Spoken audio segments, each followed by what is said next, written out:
A very beautiful morning, my dear students. Today, our topic is natural resources, land and soil, lesson number 2 of geography. Today, we will start our new chapter. सो आप लोग भी बच्चों अच्छे से पढ़िएगा, देखिएगा ध्यान से. In the course of your exploration of the earth's physical features and its environment in the previous 2 years. कहता है कि पिछले 2 वर्षों में पृथ्वी की भौतिक जो विशेषता है और उसके जो वातावरण की खोज के दौरान आप पहले ही जान चुके हैं कि पृथ्वी में जीवन का समर्थन करने के लिए बुनियादी गुण है. मतलब कि ये कहता है कि पिछले 2 साल से हम पढ़ रहे हैं जियोग्राफी के बारे में, तो हम ये जानते हैं कि जो जियोग्राफी होती है उसके अंदर हम ये जानते हैं कि जो हमारी पृथ्वी है उसके पास ऐसी भौतिक सी विशेषताएं पाई जाती हैं जो जीवन जीने के लिए हमारे लिए हेल्पफुल होती हैं. सो देखिए, आगे कहते हैं कि you have already learn that the earth has the basic qualities to support life. की भाई ऑलरेडी हम जान चुके हैं कि पृथ्वी के पास ऐसी बेसिक क्वालिटीज़ होती हैं जो लाइफ को सपोर्ट करती हैं. It provides us the humans the means of our survival and opportunities for our development. यह हमें मनुष्यों को हमारे अस्तित्व का साधन और हमारे विकास के लिए अवसर प्रदान करता है. The introduction to the concept of resources has made you aware about the presence and importance of the various natural resources on the earth surface. संसाधनों की जो अवधारणा है उससे परिचय ने हमारे मतलब ये जो है हमें मनुष्यों को और हमारे अस्तित्व का साधन और हमारे विकास के लिए जो है अवसर प्रदान करती है. The introduction to the concept of resources has made you aware about the presence and importance of the various natural resources on the earth surface.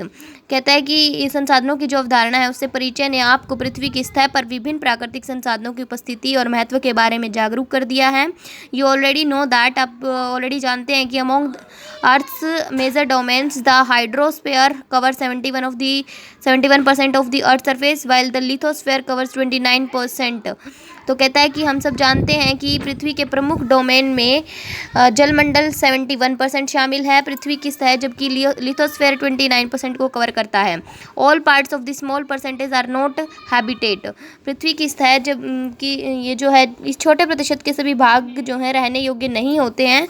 The lithosphere comprises the solid upper crust of the earth along with the soil. Lithosphere में मिट्टी के साथ साथ पृथ्वी की जो ठोस ऊपरी परत है वो भी शामिल होती है. This part of nature is termed as land, जिसको हम क्या कहते हैं, भूमि कहते हैं, जमीन कहते हैं. अब देखिए लैंड के बारे में. Land is a natural resource of utmost importance to man and most living beings. It serves as a base for natural vegetation. तो ये कहता है कि जो हमारी भूमि है वो मनुष्य और अधिकांश जीवित प्राणियों के लिए अत्यधिक महत्व का एक प्राकृतिक संसाधन है. यह प्राकृतिक वनस्पति के लिए एक आधार के रूप में काम करती है. It serves as a habitat for wild life. और ये जो है वन्य जीवों के आवास के रूप में भी काम करती है. Land supports economic activities like agriculture and पेस्ट्रोल farming which provide us food and materials for our clothing. कहता है कि जो भूमि है वो कृषि और देहाती की खेती जैसे आर्थिक गतिविधियों का समर्थन करती है जो हमें हमारे कपड़ों के लिए और भोजन और सामग्री प्रदान करती है. Mining and industries are connected with land. जो माइनिंग होती है, खनन और उद्योग जो है ज़मीन से ही जुड़े हैं. We mine minerals from land and build industries with products from the land.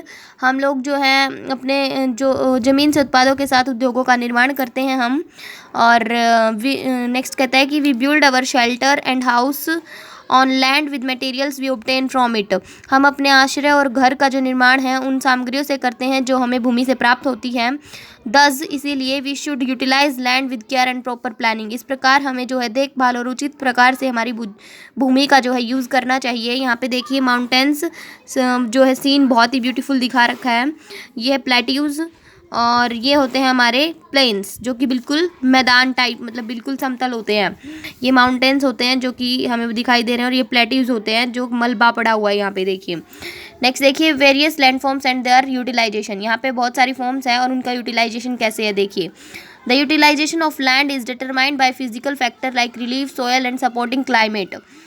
जो इस प्रकार मतलब जो भूमि का उपयोग है वो भौतिक कारकों जैसे राहत मिट्टी और सहायक जो जलवायु है उनके द्वारा निर्धारित किया जाता है. Human factor like population pressure its density and quality. Their cultural and technical ability also determine the land utilisation. ये कहते हैं कि जनसंख्या के दबाव, इसे घनत्व और गुणवत्ता जैसे मानव कारक अर्थात उनकी सांस्कृतिक और तकनीकी जो अक्षमता है वो भी भूमि को जो है उपयोग को निर्धारित करती है। ये सारी चीज़ें जो है भूमि के उपयोग को निर्धारित करती है कि वहाँ पे क्वालिटी कैसी है, पॉपुलेशन प्रेशर कैसा है, टेक्निकल एबिलिटी कहाँ कैसी है, वहाँ पे कल्चरल संस्कृति कैसी है। तो ये सब जो है लैंड यूटिलाइजेशन को डिसाइड करता है। The earth surface comprises the 3 main land forms. पृथ्वी की सतह में ये 3 मुख्य बातें शामिल होती हैं, भूभाग शामिल होते हैं, जैसे माउंटेन्स, प्लेट्यूज एंड प्लेन्स, जो कि मैंने नीचे हमने देखे हैं, माउंटेन्स, प्लेट्यूज एंड प्लेन्स। फिर कहता है कि these relief features influence the life and economic activities of man. ये जो है पर्वत, पठार और मैदान होते हैं, ये 3 चीज़ें, ये राहत सुविधाएं मनुष्य के जीवन और आर्थिक गतिविधियों को प्रभावित करती है। Remote mountains with difficult terrain, uneven plateau surfaces, deserts and swampy land make livelihood difficult. कठिन जो भूभाग होता है या जो असमान पठारी सतह, रेगिस्तान और बदली भूमि के साथ दूरस्थ जो पहाड़ होते हैं वो आजीविका को कठिन बना देते हैं। Their land use is limited and hence they are sparsely populated regions. इसलिए वो काफ़ी आबादी वाले क्षेत्र होते हैं, मतलब उनका जो उपयोग है वो सीमित हो जाता है, इसलिए वो आबादी वाले जो क्षेत्र, काफ़ी आबादी वाले क्षेत्र होते हैं। On the other hand broad low lying plains drained by rivers. दूसरी ओर जो नदियों द्वारा बहने वाली व्यापक निम्न निर्भर योजनाएं हैं, फॉर एग्जाम्पल जैसे कि Indigo Gangetic plan provide opportunities for agriculture and settlement. जैसे कि इंडो गैंगेटिक जो प्लान है कृषि और निपटान के लिए अवसर प्रदान करता है। 10 plains are densely populated regions of the world. इस प्रकार मैदान जो है दुनिया के सबसे घनी आबादी वाले क्षेत्र होते हैं, मतलब मैदानों में सबसे ज़्यादा जो है आबादी बसती है। यहाँ पे देखिएगा प्लेन्स फर्स्ट दिखा रखा है 43% एरिया, माउंटेन्स का 30% है और प्लेट्यूज का 27% एरिया। इंडिया का दिखा रखा है ये pie chart showing percentage of land under different relief features. ये जो है परसेंटेज ऑफ लैंड दिखा रखा है कि फर्स्ट में प्लेन्स 43% है इंडिया में, माउंटेन्स 30% एरिया पे है और प्लेट्यूज 27% एरिया पे है। नेक्स्ट जो है देखिएगा land uses, different patterns of land use develop in different parts of the world. ये कहते हैं कि जो डिफरेंट दुनिया के जो विभिन्न हिस्से हैं उनमें भूमि उपयोग के विभिन्न पैटर्न विकसित होते हैं। The total land area of any country may be put to different uses depending upon the relief. किसी भी देश के जो भूमि होती है वो क्षेत्र को राहत के आधार पर, मतलब वहाँ के जो क्वालिटीज़ वहाँ की जो जैसी भी बेसिक जो नीड्स हैं उनके आधार पर विभिन्न उपयोगों के लिए रखा जाता है। और depending on the quality the land may be productive and involve in different economic activities while a part of the land may be unproductive and may lie as wasteland और barren land। गुणवत्ता के आधार पर जो है भूमि उत्पादन हो सकता है और विभिन्न आर्थिक गतिविधियों में शामिल भी हो सकती है। और जो अनप्रोडक्टिव मतलब कि भूमि का एक हिस्सा जो है अनुत्पादक भी हो सकता है, मतलब बंजर भूमि भी हो सकती है, जिसको हम बंजर भूमि के वो रूप में भी हो सकता है। और दूसरा जिसमें क्वालिटी अच्छी पाई जाती है ऐसा भी हो सकता है, और दूसरा अनप्रोडक्टिव भी हो सकता है, productive and unproductive. The pattern of land utilisation is termed as land use. तो भूमि का उपयोग के पैटर्न को ही जो है लैंड यूज़ या फिर भूमि का उपयोग कहा जाता है। जैसे कि यहाँ पे फर्स्ट में फॉरेस्ट दिखाए गए हैं 22.75% है इंडिया में। Pie chart showing land use, ये लैंड का यूज़ बता रखा है कि फॉरेस्ट का कितने रूप में है। 22.75% जो है फॉरेस्ट है इंडिया में। ट्री क्रॉप्स एंड ग्रोव्स 1.10% जो हैं, ये सेकंड जो दिखा रखा है ये ट्री क्रॉप्स एंड ग्रोव्स हैं इतने एरिया में। Non agriculture use 7.74%, pasture grazing land 3.45%, barren and wasteland यानी बंजर भूमि जो है 6.29%, कल्टिवेबल वेस्टलैंड जो है 4.41%, फैलो लैंड 10.85%, फैलो यानी परती भूमि 10.85%, नेट सोन एरिया जो है 43.41%, ये दिखाया गया है यहाँ पे।